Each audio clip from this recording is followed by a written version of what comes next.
Hai semua, assalamualaikum. Ketemu lagi sama aku ya. Kali ini kita bahas lagi ya. Temanya itu tetap KB kalender.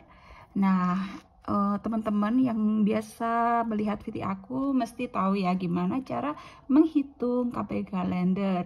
Terus syarat-syaratnya itu yang digunakan untuk menjadi atau menggunakan KB kalender itu apa aja, itu teman-teman pasti sudah tahu yang biasa menonton video aku ya.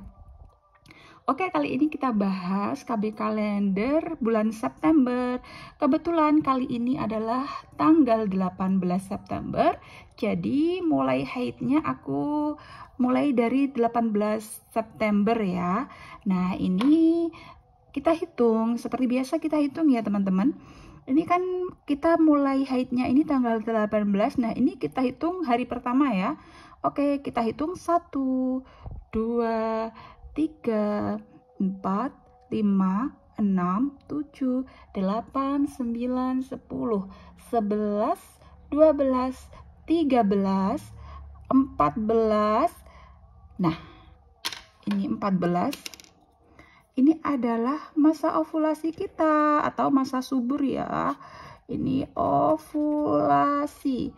Nah, bunda-bunda, saat ini puncak ovulasi itu adalah dimana kita adalah mengalami masa subur ya, masa subur dimana kalau kita berhubungan itu insya Allah kita akan terjadi pembuahan yang mengakibatkan kita hamil.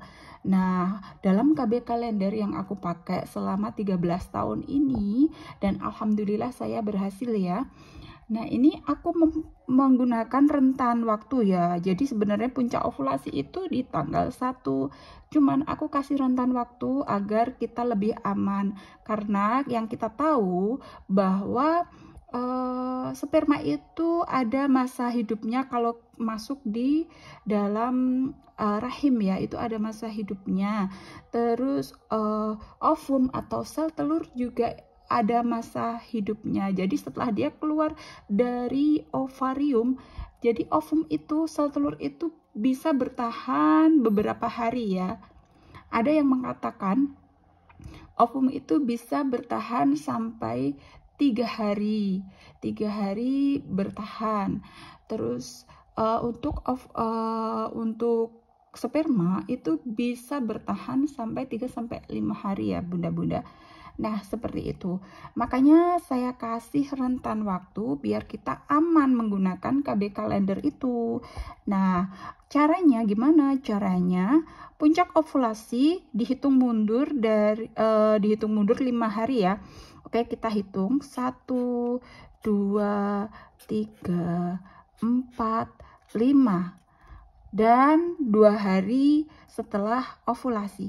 1, 2. Nah, ini bunda yang aku silang itu kita tidak boleh hubungan atau boleh hubungan tapi harus pakai pengaman. Ingat ya bunda, yang aku silang ini tanda silang itu tidak boleh hubungan atau boleh tapi pakai pengaman. Oke ya. Nah, untuk bunda-bunda, banyak banget bunda-bunda yang tanya, Bu Bidan, kalau haid aku itu misalkan 3 hari atau 4 hari, itu gimana? Untuk jumlah haid itu tidak mempengaruhi ya bunda. Yang kita hitung kan dari mulai haidnya ya. Dari mulai haid, terus kita hitung ke depan 14 hari, terus kita hitung mundur 5 hari dan 2 hari ke depan. Nah, seperti itu. Jadi untuk jumlah haidnya berapa hari itu tidak mempengaruhi ya. Misal, kalau bunda-bunda mempunyai atau mengalami haidnya itu cuma 3 hari ya enggak apa-apa. Misal tanggal 18 ini mulai haid dan tanggal 21 atau 22 ini selesai. Jadi ini enggak apa-apa hubungan. Nah, seperti itu ya. Nah, untuk di luar ini, di luar yang saya silang itu bisa hubungan tanpa pengaman dan itu insya Allah aman. Kalau syaratnya ya, syaratnya berlaku ya ini. Syaratnya apa Bunda? Syarat KB kalender. Yang sudah biasa lihat VT aku mesti tahu ya. Yang pertama adalah harus ini siklusnya, siklus haid teratur, yaitu 28 hari sekali. 28 hari sekali ya, atau bisa 29 atau 27, rentannya seperti itu. Terus yang kedua yang sering lagi ini, tidak sedang menggunakan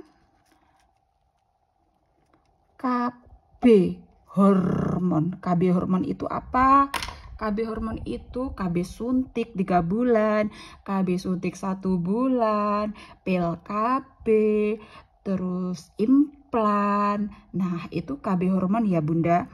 Yang tidak hormon itu apa? IUD, itu tidak hormon, bukan hormon ya, jadi aman. Tapi kalau implan suntik pil itu adalah KB hormon dan itu tidak bisa menggunakan, misalnya saya mau mengkolaborasikan, itu nggak bisa ya Bunda. Misalnya saya mau pil KB sama KB kalender Bunda, itu nggak bisa ya. Jadi kalau menggunakan KB hormon itu tidak bisa menggunakan KB kalender, seperti itu ya Bunda-Bunda. Jadi banyak sekali yang bertanya, terus gimana Bunda kalau aku pengen ganti KB kalender dan sementara ini aku masih KB suntik? Ya, KB suntiknya itu dilepas, ditunggu sampai 5-6 bulan Bunda, karena di dalam tubuh itu masih dipengaruhi oleh hormon dari KB suntik atau pilnya itu. Jadi 5-6 paling enggak itu diobservasi. Nah, ini siklusku gimana? Siklusku kadang kalau setelah lepas KB hormon itu mesti siklus menstruasinya masih berantakan Bunda ya. Jadi seperti itu. Jadi ditunggu 5-6 bulan baru kita lihat siklusnya bagus apa enggak, teratur apa enggak. Nah, baru bisa menggunakan KB kalender seperti itu ya. Nah, ini mungkin Bunda-bunda ada yang masih bingung, bisa ditanyakan di kolom komentar ya. Mungkin seperti itu yang bisa aku sampaikan. Terima kasih. Wassalamualaikum warahmatullahi wabarakatuh.